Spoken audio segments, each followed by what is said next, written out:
So you were telling us this story about you won an award and somebody mistakenly said that Mark founded the company. Yeah. So like there are things just like in our society that happen that way where you don't always get the credit you deserve. And sometimes you got to take it, right? You got to like make sure people know that you're the one who started it. You're the one who's doing the thing, right?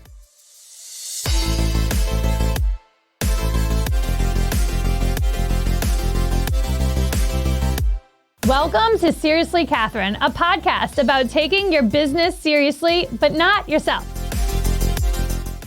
Well, thank you so much for being here. Oh, thank you for having me. I will never forget. I have to give Ed Mitson credit for connecting us. Oh, you know he's this, great. right? Yeah. So I'd reached out to him for something. I think I was running for Women of the Year, and I wanted to do like some sort of marketing thing, or I don't know. I don't even know why, but he said I should reach out to you, and I'm so glad he did because I did reach out, and you responded like right away, which was really shocking to me because I thought, well, Sara Mannix of Mannix Marketing must be so busy. Tell us the story of how you got started with Mannix Marketing. Do a lot of people maybe think like you were just like lightning in a bottle, right time, right place? I totally was right time, right place. It was, I think that there's an opportunity in every generation.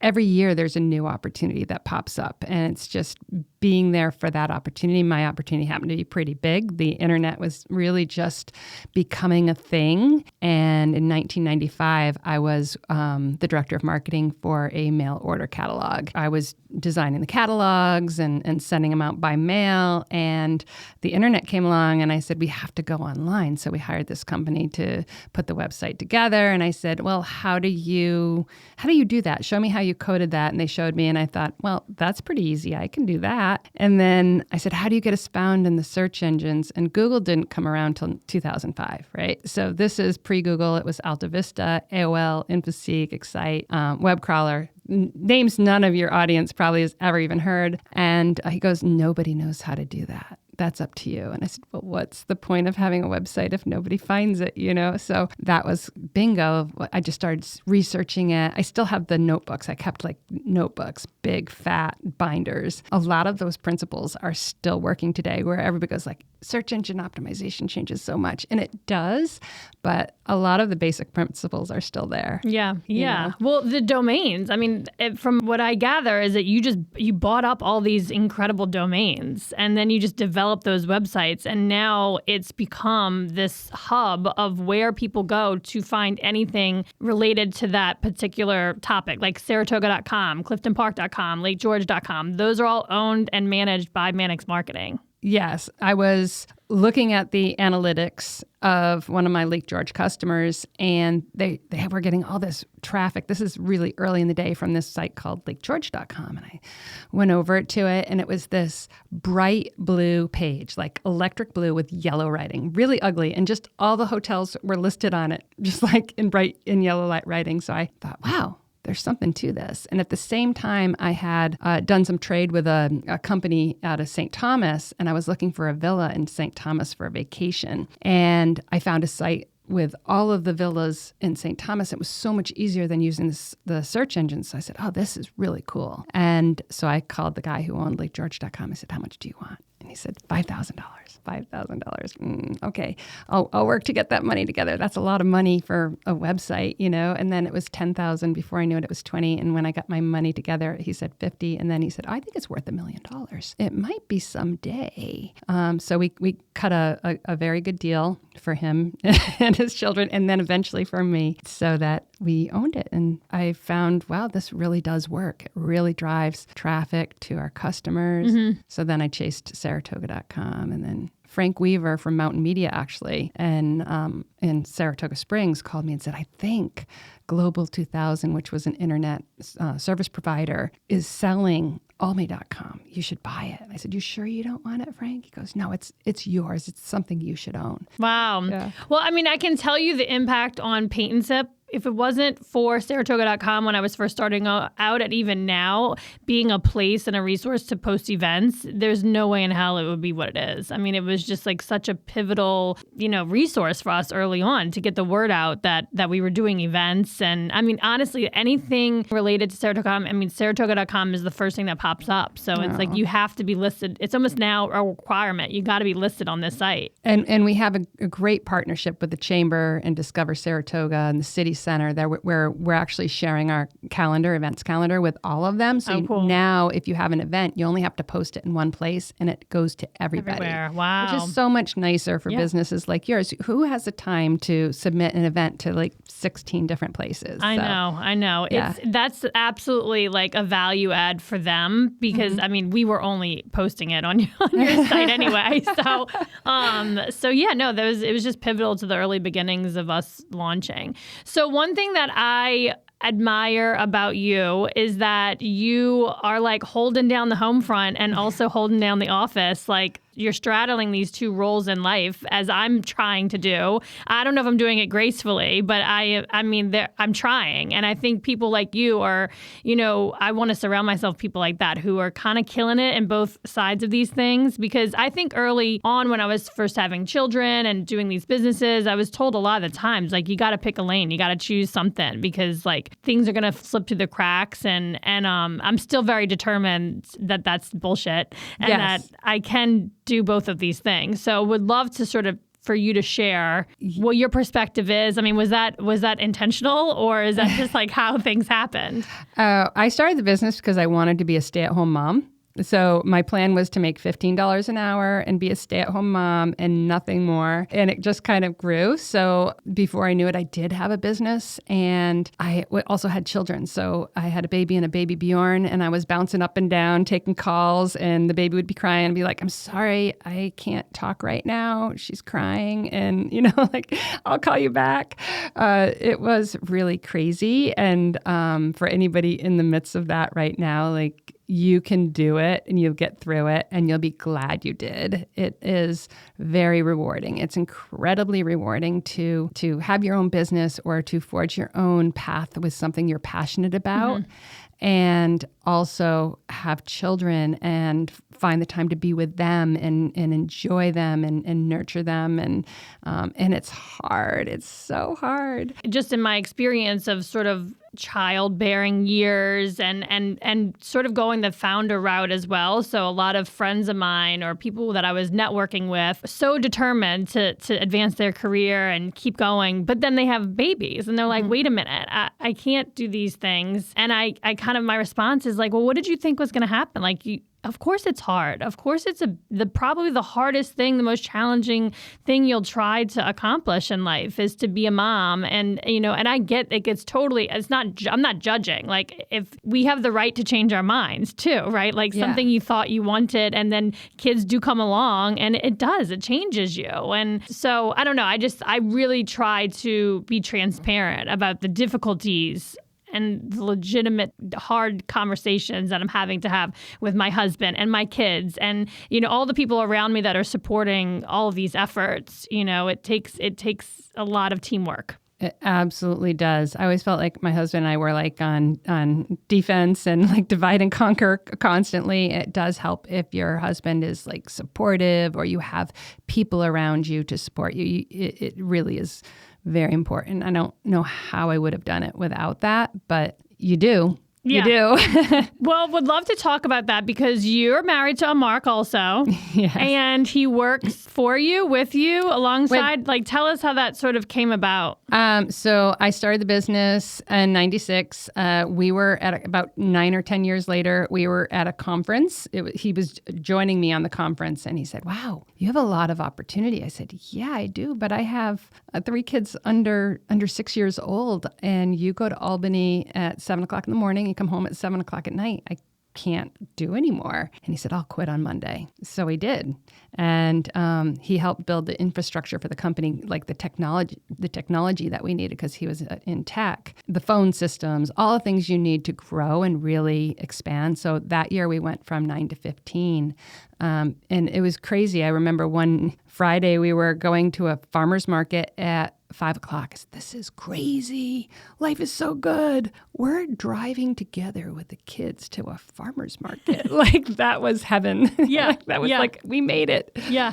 I mean, there's like a couple of people, because I'm a client and we use you guys for our websites and stuff. So if something's broken, like off hours, you usually get Mark. Yeah. He's very good at answering his phone too, even at 2 a.m. in the morning. He's like, oh, got an on-call call. It says urgent. I got to take care of it. Yes. Those are rare, it's but really one of those things, like, because we are so, I mean, this is specifically with Paint and Sip, not so much palette, because the community is more in person, but Paint and Sip, everything is done online. So if the website breaks or something's wrong, it's like you do need those people to be on standby and calling you back. And I'm just so grateful, because now I've built relationships with these people. Like I know one of their numbers, their cell phone numbers. I think I have your cell phone number too if I ever really need Jamie's something. on speed dial. Well, it doesn't help him that our kids went to pre-K together. Yeah. So then I recognized, I think it was like, maybe 2 or 3 years into the pre-K scene. And I'm like, wait a minute, you're Jamie from Mannix Marketing?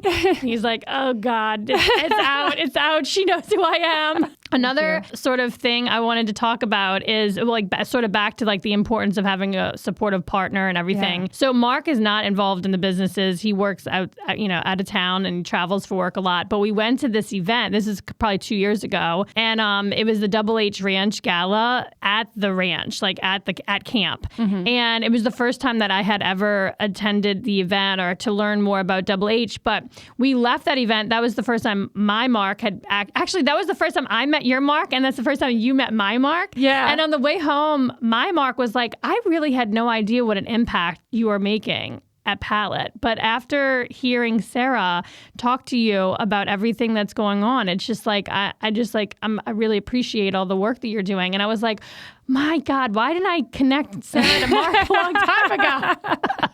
Isn't that funny? Sometimes it takes a third-party person for them to hear it from their heart, what's really happening. Yes, you're absolutely. amazing. And Mark's not on social media, so he doesn't see a lot of the stuff that I'm putting out or that, a lot of that sort of stuff. And I think for him, it's uncomfortable to see, like, we grew up together, basically.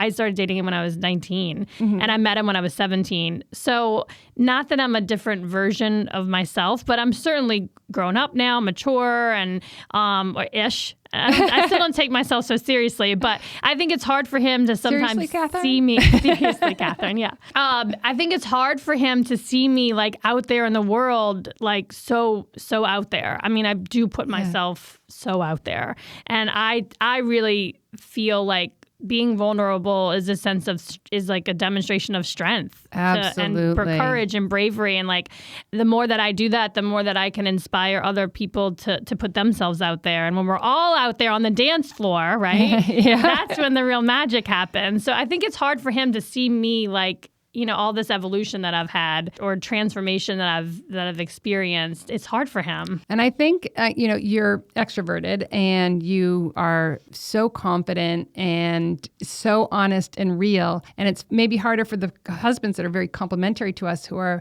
more reserved and they don't put themselves out there. And that's just not normally a guy thing. They're less likely to talk about their feelings with their friends than the women are. I think it is hard for them a little bit to see that. Yeah, I mean, so you were telling us this story about you won an award and somebody mistakenly said that Mark founded the company. Yeah. So like there are things just like in our society that happen that way, where you don't always get the credit you deserve. Mm-hmm. And sometimes you got to take it, right? You got to like make sure people know that you're the one who started it. You're the one who's doing the thing, right? So how have you kind of navigated that with your husband? He's amazing. He says, I'm your snowplow. I'm just going to make things happen so that you can do what you do best. So he really does support me. I think with him joining the company, it made it much easier for us to play that offense defense with the kids. And you need to take this meeting, so I'll go grab the kids. Or do you want to take the kids? It looks like you don't have any meetings. Yes, I do. So we could do that. So I was very fortunate in that we really mesh in that way. And he saw himself just to help me, and that. Yeah. But he's great. That's awesome. So during COVID, you took a major change change in life. I felt like you were one of the first ones who were like, you know what, we're leaving the office and we're never coming back. So would love for you to sort of talk to us about how you implemented that change. Well, the funny thing about that is I'm really into like travel influencers and had gone to this conference called TravelCon for a few years and met a bunch of people who did the van life and just traveling while working remotely. And I had joined this other group of agency owners, and there were a bunch of people who said, we're distributed. I'm like, what does distributed mean? And basically distributed was the word for remote before we called it remote. So you're a distributed agency. And it meant that we don't have an office. We have people all over the world that work for us. And I thought, oh, this is super cool. So the more I got to talk to these people, I came back and I said, we're going to use Zoom phones. This is 2018. I said, we're going to use Zoom phones. You can work from home if you want. And you could even travel the world while working. I told them all this at Martha's. We were celebrating somebody's 20th anniversary of working at Mannix. And I'm like thinking this is the best thing to mankind. And everybody's like, oh, we wouldn't want to do that. It's no. Crickets. Zoom codes, please. No, we don't want those video phones. That's horrible. And one girl said, I would like to do that. I'm like, okay, 1 out of 22, not bad. All right, And so it was definitely a rebellion. Nobody wanted it. And in 2020, when COVID happened, I said, okay, we're all going home. We're going remote. And everybody said, but we want to come back to the office. I said, no problem. Mm-hmm. We'll renew our lease. We're good. As soon as we could go back to the office, everybody said, yes, we want to. And one person came back. And he came back every single day till the lease was over, all by himself in a huge office. Everybody liked working from home after it turned out that the convenience of it. Have you felt like people are more productive, more like, are they happier? Yeah, we definitely lost people. The ironic thing is the girl who said, yeah, at Martha's about 3 months in said, I decided I really like the in person. I've been, taking care of my dad for so long, blah, blah. I said, go for it. She goes, I'm thinking about moving to Boston. So she actually left. We really started to hire intentionally for the type of people who have community outside of their own work life. So they had balance and they had things that they were passionate about. And that was really critical. If you're going to be remote, you have to have passions where you can connect with people outside. Yeah. And we're very intentional. We get together once a year for a really fun retreat and get to, really get to know each other, and that bonds us every year. And then we do a lot of bonding activities. Yeah, so tell us about one of these things that you're doing with your team. It's like helping each other thing. So we just had our leadership retreat, and we did it with our leaders. And then we're going to do it with the whole teams in September when we have our retreat. I watched Ben Nemtin. He's a motivational speaker. Phenomenal. If you have the chance, it's pretty fast. He's got like some YouTube videos. I love all that stuff. I don't know if you probably knew this about me, but I'm like obsessed with like self-help and just betterment in general. So he's a guy who was depressed when he was like 18 or 19, and his friend said, come on, let's get together and create a bucket list of things to do, and let's just make them happen. And then he's done some of the things on his list were like play basketball with Obama and, be on the Oprah Winfrey show, be on Oprah or, whatever. So I was like really inspired by his bucket list. It wasn't just like go to Croatia or see Vietnam or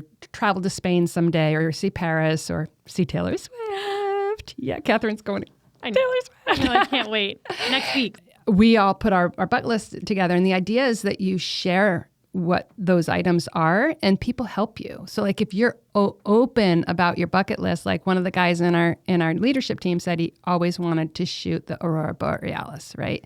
And always get great photos. So I said, well, I know Luke Dow and Carl Heilman, they always shoot the Aurora. So I'll connect you with them. And lo and behold, the latest Aurora Borealis he shot, and he got some gorgeous photos from another woman. She's like, I've always wanted to go to a music festival. I've never gone. I'm like, why haven't you gone? I don't have anybody to go with. I'm like, oh, we're going to go. Going. Yeah, we're going. So we're going to Montreal has a music festival. We're going to Osheaga. So it's like how you help each other create to get to those things you've always wanted to do that you never thought you could do. Yes. I mean, it's so powerful to have a shared experience. And at Paint and Sip, we kind of did that. We do that like every night, right? Like there's always people who've never been at Paint and Sip before. And you would think like this isn't that big of a deal. You're just like painting a painting, but like it's something new, it's something challenging. They're putting themselves out of this comfort zone, and all of these people are collectively accomplishing something together. And it's like there's absolute transformation and empowerment that happens in that space. That's an absolute bucket list item. To do something creative with a bunch of women or friends, regardless of gender, to just have that experience of learning to do something completely different. Paint and sip is a perfect opportunity. It's a perfect bucket list item. Like everybody should do it. Or dancing in the rain. Yes, that's on mine. That's on yours. And karaoke. I've always considered myself a horrible singer, and whenever I've been out with a bunch of friends and they do karaoke, I watch from the back end. So I have learned a couple songs. I love this. You've been preparing yourself.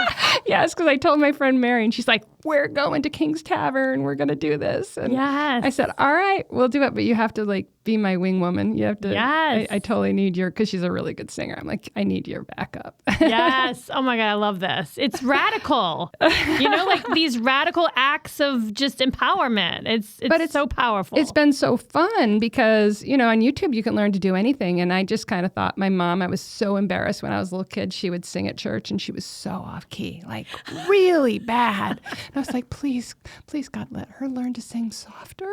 Like, it was so bad.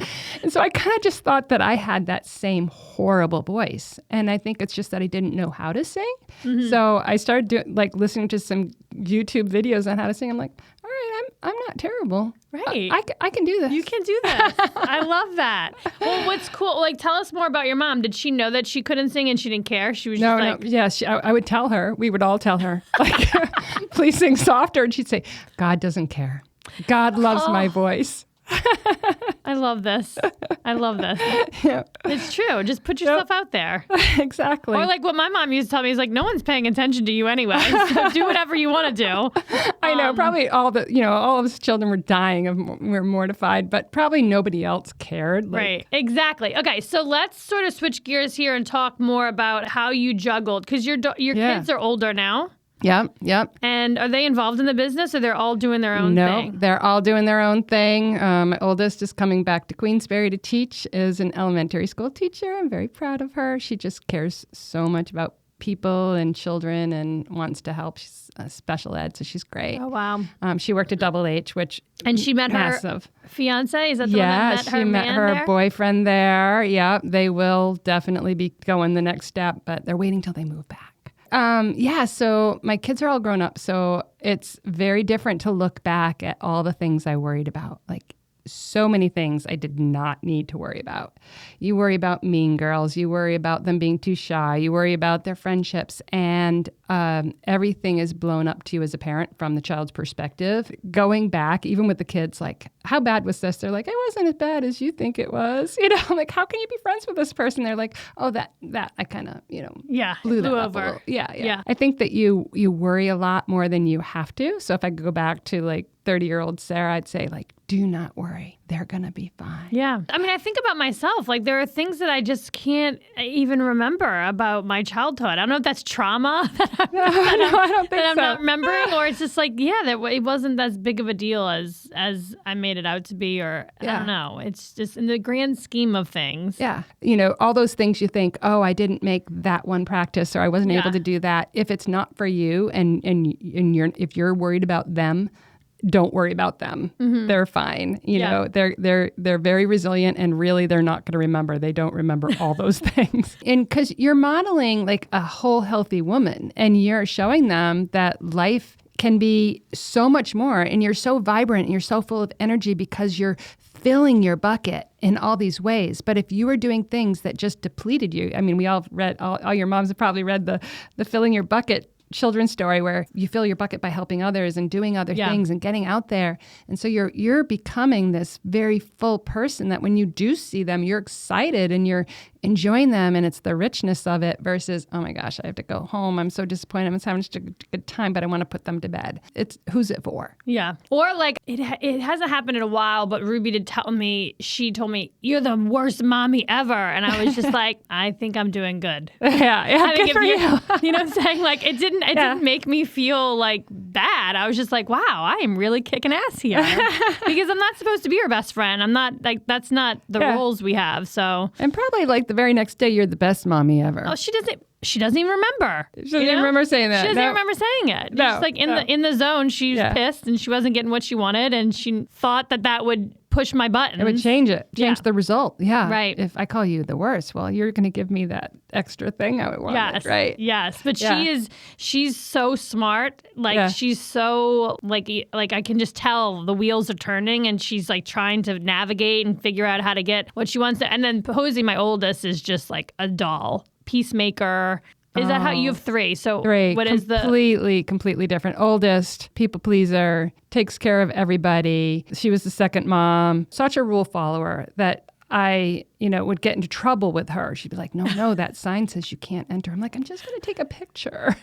Like, never mind, can't go in. Oh my God, with me. no, Posey's the same way. Yeah. What's wild to me is that it's same parents, but all these different personalities. Oh my gosh, completely different. And you have to parent them differently, right? Like telling Posey she was being put in timeout was like the end of the world for her.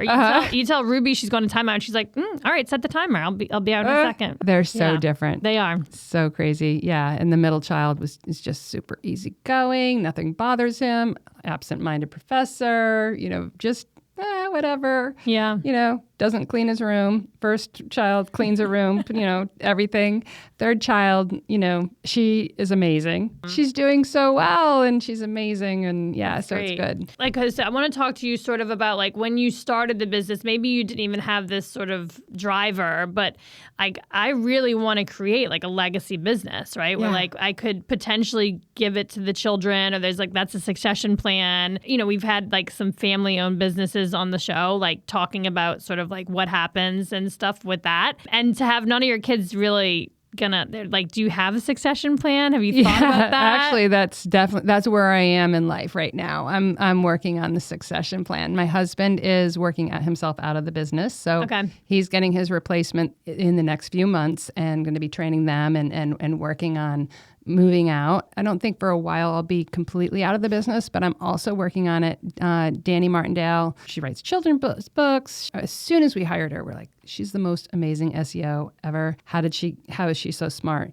She was doing things in an hour that other people were doing in 4 hours. Mm-hmm. So she has slowly risen in the ranks at Mannix, and we recently made her the COO. We're kind of building the sweater we want to fit into. So we have the middle managers, and we're hiring an HR director. So we're really building the framework for the company with me kind of elevated out and for growth, because the leadership team said, we want to grow. We're ready. And I said, okay, you ready? Because growth is hard. And they're like, we're ready. So so that's kind of the point we're at. So and she's working on getting me out of the day-to-day, which has been really awesome. So you can do more things like this? Yes. And like, I see you like on the speaker circuit. Like, do you have so much wisdom to share with people and experiences, and you're willing to share that? It's inspiring. So that's what I see for you. I don't know if you have plans. That's totally the goal is, cool. to be more involved in the community, to give back, and to give back to both the communities, not just our local communities, but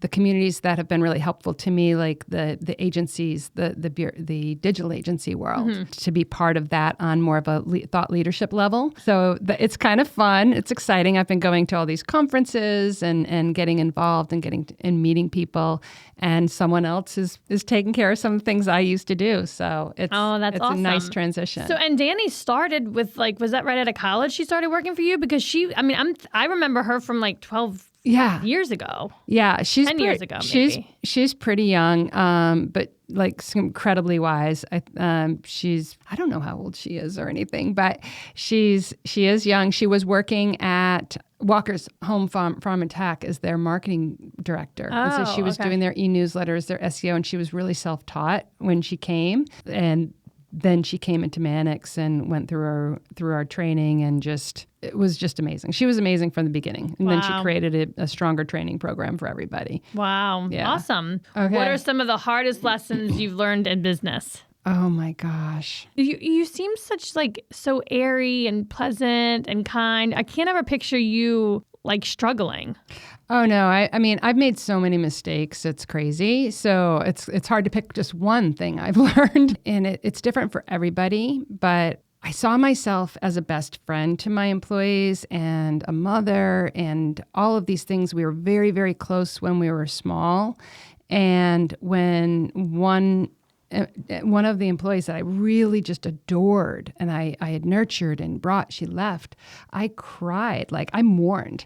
And I thought, this is wrong. Like, this is really weird. And so I think one of the hard things to learn was being a leader isn't about being a best friend. It's about being a leader, and that I needed to find the closeness of my friendships elsewhere.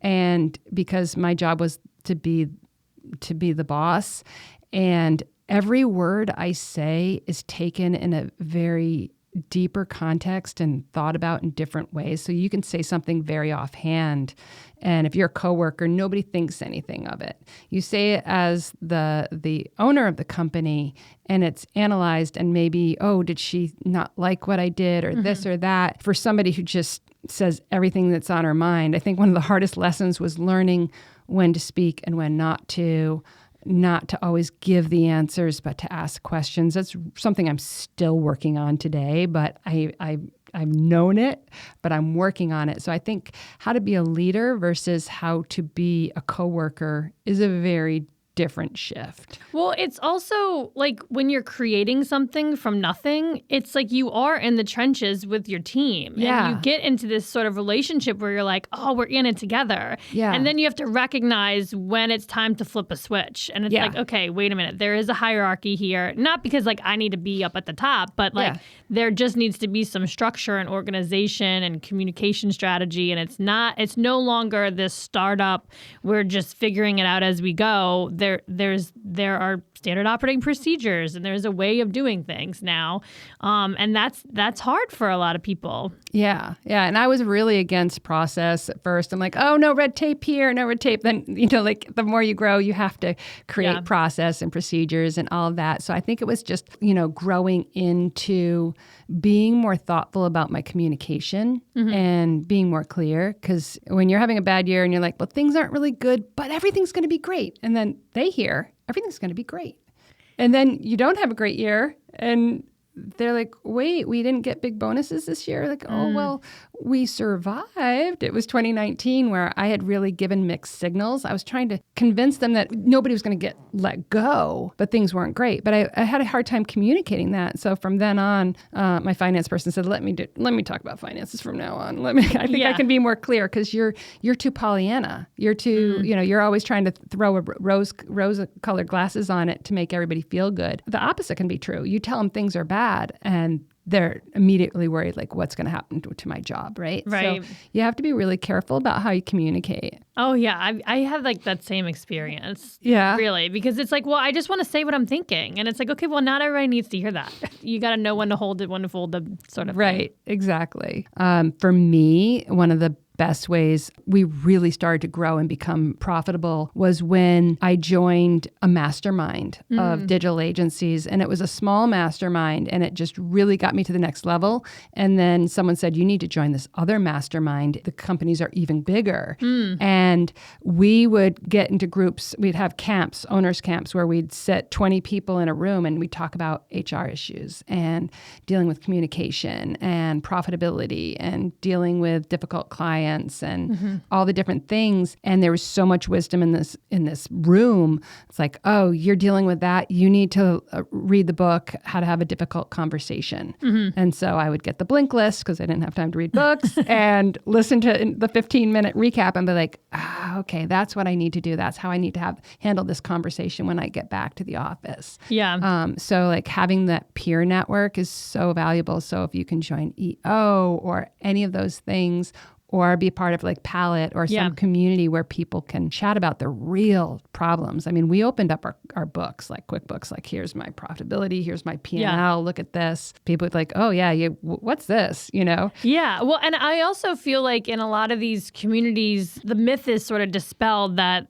it's all going great. You know? Like it's not always going great. Like it's challenging. There's struggle. That company you see on social media, like sharing all the positives is actually not profitable, you Right. know? So, and it takes time, you know? So I think it's important to really like, you know, let people in to see under the hood so that you can actually improve and advance. I also think just acknowledging like you don't have it all figured out and you need to ask for help to figure it out.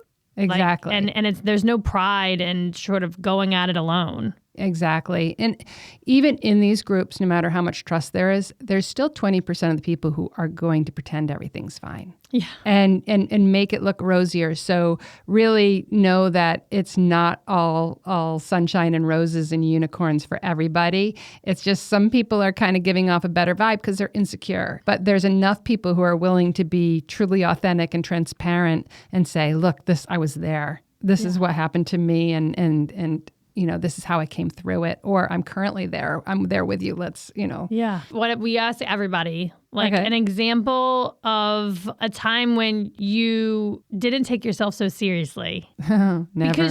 Because you are a serious businesswoman. Yeah, no, I love to be silly. I love to hang with friends and just be silly. I love to go out on the dance floor and have a good time. Especially with children, it's fun. Like whenever Mark went away, because Mark was doing business trips, we would yank up the music and we would literally dance on the countertops and the tables and have dance parties and things like that. So I think you definitely have to let loose and be silly and have a good time and not take yourself seriously. You know, I'm serious about business, but I don't know if I take myself seriously. Yeah. Yeah, I like that.